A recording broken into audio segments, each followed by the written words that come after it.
बिस्मिल्लाहिर्रहमानिर्रहीम। हजरत साबिर पाक के पैदाइश के बाद से ही आपके चेहरे मुबारक पर सब्र कनात के नुमाया थे। 1 साल तक आप दूध पीते तो दूसरे दिन रोजे से रहते थे, दूसरे साल आप दूध पीते तो 2 दिन रोजे से रहते थे। इसी तरह आपने 6 माह 9 दिन वालिदा का दूध पिया था।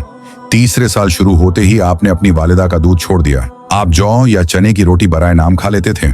चौथे साल जब आपकी जबान खुली तो आपके मुंह से पहला जुमला निकला था, ला इलाहा इल्लल्लाह, जिसका मतलब है कि अल्लाह के सिवा कोई माबूद नहीं। जब आपकी उम्र 6 साल की हुई तो आप यतीम हो गए।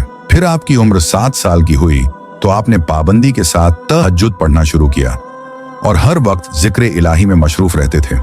किसी भी वक्त जिक्र इलाही से गाफिल नहीं थे और कभी किसी अहले बातिन या रोशन ज़मीर से इश्क इलाही सुनते तो आप पर फौरन वजदानी कैफियत तारी हो जाती थी। आपकी वालिदा हर वक्त आपसे फरमाती रहती थी कि बेटा, अभी तुम्हारी उम्र इस काबिल नहीं है कि तुम मुजाहिदात और मशक्कत करो। आप जवाब में फरमाते, अम्मी जान क्या करूं, मेरा दिल ही नहीं मानता। मेरी तमन्ना यही है कि मैं राह खुदा में खुद को फना कर दूं। रिवायत में आया है कि एक दिन आपके घर में फांका पड़ गया, कुछ भी खाने को नहीं था। आपने अपनी अम्मी से कहा कि अम्मी जान, हमको बहुत तेज भूख लग रही है, कुछ खाने को बना दीजिए।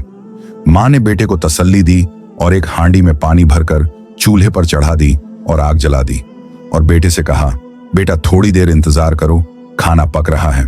जब बहुत देर हो गई तो खाना नहीं मिला। फिर आपने अपनी वालिदा से कहा कि बहुत भूख लग रही है। फिर आपने खुद ही वो ढक्कन हटाया तो देखा कि खूबसूरत चावल पके हैं और उनमें से अच्छी खुशबू आ रही है। आपकी वालिदा बहुत हैरान हुई कि इसमें तो मैंने सिर्फ पानी रखा था, चावल कहां से आए। आप काफी ज़हीन थे। आपने अपने वालिद की जिंदगी से ही इब्तिदाई शुरू कर दी थी, जो बहुत जल्द पूरी हो गई।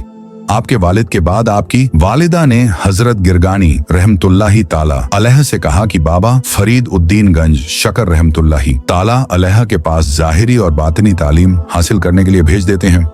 तो आप हजरत गिरगानी रहमतुल्लाही ताला अलैह बहुत खुश हुए और इजाजत दे दी।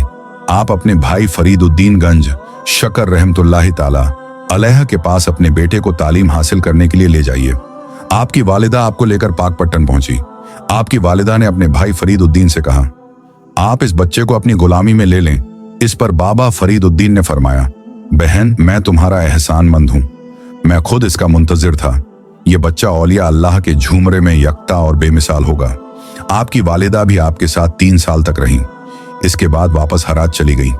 जाते वक्त अपने भाई से फरमाकर गईं कि मेरा बच्चा बहुत कम बोलता है और खाने पीने की तरफ से निहायत गाफिल और लापरवाह है। आप खुद इसके खाने का ख्याल रखना।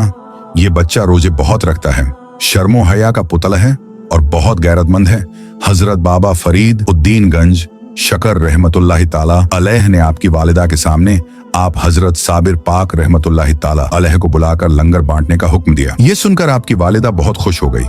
हजरत बाबा फरीद उद्दीन गंज शकर रहमतुल्लाही ताला अलैह के हुक्म के मुताबिक आपने बखुशी खिदमते तकसीम लंगर को कबूल किया। उस वक्त आपकी उम्र 11 साल की थी। इसके बाद आप रोजाना चाश्त की नमाज के बाद अपने हुजरे से बाहर आते और लंगर तकसीम फरमाते और फिर अपने हुजरे में वापस चले जाते थे और दरवाजा बंद कर लेते थे। शाम को मगरिब के बाद आप लंगर तकसीम करते थे। किसी ने आप हजरत साबिर पाक रहमतुल्लाही ताला अलैह को खाते पीते नहीं देखा था। आप रहमतुल्लाही ताला अलैह ने ये खिदमत 12 साल तक अंजाम दी और इसी बीच आपने रोटी का एक लुकमा भी नहीं खाया और आपकी जिंदगी का दामोदार तमाम तर रूहानी गिजा पर था एक मर्तबा का जिक्र कि बाबा फरीद उद्दीन रहमतुल्लाही ताला अलैह ने आपको आपके हुजरे में रोते हुए देखा तो रोने का सबब मालूम किया। आप रहमतुल्लाही ताला अलैह ने जवाब दिया कि मुझे सलूक के सल्ब हो जाने का खौफ है। आज से अल्लाह ताला ने मुझे दुनिया ये फानी से ला ताल्लुक बना दिया है। आज के बाद रजाल अल गैब और औलिया के मासवा कोई मेरे पास नहीं आ पाएगा। लिहाजा इस दिन के बाद आप रहमतुल्लाही ताला अलैह के हुजरे में जाना तो दूर उसके करीब से भी नहीं जाते थे। इस दिन से आपकी दुनिया से बेताल्लुकी और कुव्वते जज्ब की शिद्दत बढ़ती चली गई, यहाँ तक कि इस कदर ज्यादा हुई कि जिसकी मिसाल मिलना मुश्किल है। आपकी कुव्वते जज्ब की शिद्दत बयान करते हुए हजरत बाबा फरीद गंज शकर रहमतुल्लाही ताला अलैह रकम तराज हैं कि एक दिन मेरे लड़के नईमुद्दीन को न जाने क्या सूझी कि वो आपके हुजरे के अंदर झांकने लगा। उसी वक्त उसे खून की कई उल्टी आईं और वो वहीं तड़प तड़प कर खत्म हो गया। ऐसे ही एक दिन मेरे दूसरे लड़के अजीजुद्दीन ने आपकी इजाजत के बगैर सारा लंगर बांट दिया।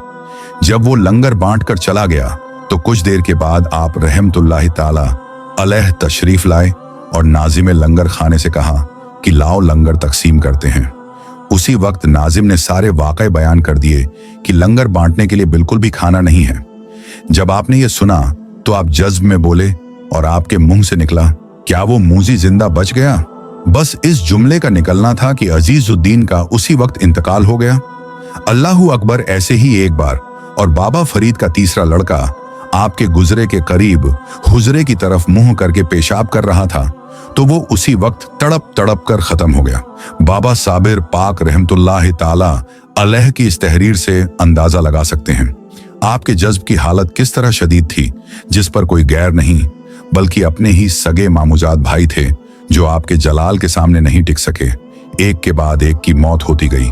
तो ये है साबिर पाक के जलाल का कमाल। दोस्तों, आपको ये वीडियो पसंद आई हो तो दिल से लाइक करके अपने दोस्तों के साथ शेयर भी कर दें। वीडियो कैसी लगी हमें कमेंट बॉक्स में जरूर बताइए। तो मिलते हैं अगले वीडियो में, तब तक के लिए इजाजत दीजिए। अल्लाह हाफिज।